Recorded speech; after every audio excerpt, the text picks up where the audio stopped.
yakında kapmıyor. Kişende kaldı.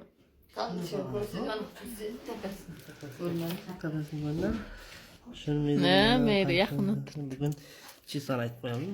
Biri. Meyge.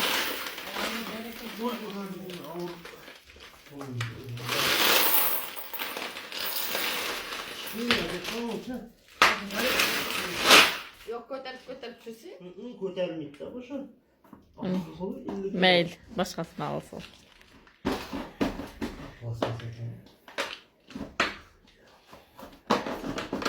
Bundan sonra koşar mısın?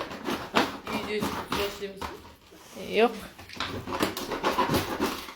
100 tıklap salamız paketler. 10 paketler. No. Küçük kaptık mı? No. Yaltırav yatıptı.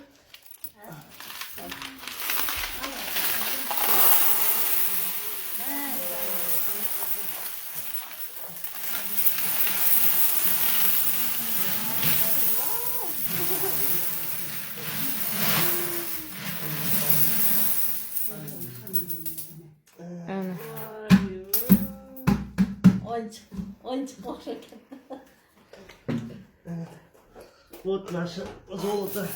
Вот это золото. Это серебро. 50 bile çıktı mı? Geçer. 55 kilo.